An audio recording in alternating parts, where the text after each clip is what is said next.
Now, let's talk about the Pixel 10 series. That's gonna be coming out. The Pixel 10 series, as the name suggests, is the 10th generation of the Pixel phones. And it's been an interesting ride as far as these phones go. I mean, I think the Pixel became a huge deal when the Pixel 2 came out. I mean, the Pixel 2 was a fantastic phone. It had the flagship specs. It had a great camera. I think that phone was when Pixel's cameras became synonymous with great photography. I mean, they took fantastic photos, and it had the stock Android from Google. It was a fantastic phone. Now, the next two phones, the Pixel 3 and Pixel 4, well, they were a bit of a miss. I mean, I'm not gonna get into it, but those phones weren't as exciting, let's just say. And the Pixel 5, well, the Pixel 5, was that the one that wasn't a flagship that they put in a major processor? I forgot. I think that was the one. But anyway, I think Pixel started to make a turnaround with the Pixel 6 series. I mean, that's when they started to introduce their own processor. Now, by their own processor, I mean a processor that they wanted Samsung to make, and Samsung made it. Now, up until then, they were using Snapdragon processors, and now they were using, which were their own processor, I guess, the Tensor chips. Now, in theory, that idea is great. I mean, Google's making the software for the phone, and Google's making the hardware for the phone as well. I mean, with that synchronization, they could have great performance and great cameras, and overall a great experience. I mean, that's the one advantage Apple has over everyone. They make the processor and the software for their phones, so they can optimize both equally, efficiently, I mean. So in theory, this could have been Google's answer to the iPhone. Its true answer to the iPhone as an Android competitor, the true Android competitor to iOS. But the phone had some issues. Well, not mainly one issue to talk about. It's the fact that it was heating up a lot depending on the conditions and what you're using. I mean, yes, phones do heat up, but these phones were heating up a little too much. And not that it was heating up in a risky place, but it was heating up in a way that it gets hot in the hand, and the performance goes down, because when the phones get hotter, the processor throttles and has to decrease the performance to make everything stable.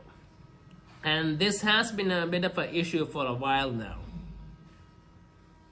And because now, there's nothing specific to say why this is, and there is a lot of rumors going on that it's because the Samsung manufacturing process and the Samsung phones, the Samsung Exynos processors do tend to heat up, and the Pixel Tensor phones are heating up, and Samsung is making those processors. So when you look at that, a lot of people think that's probably the reason. Now, maybe that is, maybe that isn't, I'm not sure, but it has been an issue for a while, and I think it's one of the big things letting the phone down.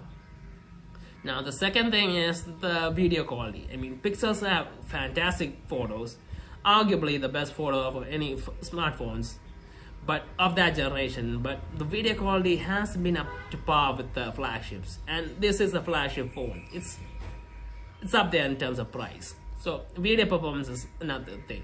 And the Pixel 9 series, I think the video performance improved a lot, but still needs some work out. Now, why I'm talking about all this? Well, the Pixel 10 series is going to be coming out, and it's the 10th generation, and I feel like Google needs to make a big impact with this phone. I mean, Samsung and Apple's 10th generation phones were a huge hit.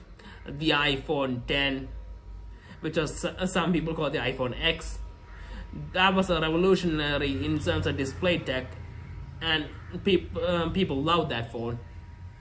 And the S10 series from Samsung, I mean, everyone loved those phones as well. I mean, there was the hole punch cutout thing, and it had sleek bezels. It looked like great. So overall, Samsung and Apple nailed their 10-year phones. But so Google needs to do the same, and there seems to be a huge possibility that they could. Now apparently I'm hearing a lot that this time the Tensor processor is not going to be manufactured by Samsung, but it's going to be manufactured by somewhere else. Somebody else is going to be doing it. So if the Samsung design chips were the Samsung based chips that Google designed were the problem, the heating, then this could potentially fix it. And if Google does it right and makes this processor as powerful as the Snapdragon processors, this could be it. This could be the ultimate Android flagship. I mean, right now Samsung's considered the ultimate Android flagship because of all the specs it has and the performance and all. And I mean, Samsung's using Snapdragon chips. They're not using Exynos anymore, and Google's still using Exynos, so that's one thing. So Google uses a new processor that can perform on par with the Snapdragon, the latest Snapdragon, and well, improve the video performance without any heating issues. I think this phone could be a huge hit because people love stock Android. I mean, stock Android is really clean, and the current version of stock Android and the Pixel phones, they have the features that you want but still being clean. And that's something that everyone appreciates. A clean phone, so that's like you lag, looks like you have any bugs or issues. And if Google can fix the video performance, or at least bring it on par, close to on par to the iPhone and the Samsung, and make a processor that doesn't heat up too much, this could be a huge hit, especially in countries where the temperatures are really high, and when you go outside and use a phone, the phone can get really hot. That's a bit of an issue, especially in a country like India. I mean, during the summer, every phone gets hot. So if a phone that specifically gets hot, well, that's likely to get even hotter. So this could be a huge breakthrough, and with the 10th generation, the 10-year mark, this could be Google's year to finally launch the true iOS rival, or maybe even beat it, depending on how they make the phone. So I'm really hopeful, and let's wait and see what happens with the Pixel 10 series, and hope that it's not too overpriced. I mean, pricing is an issue. Yeah, let's wait and see.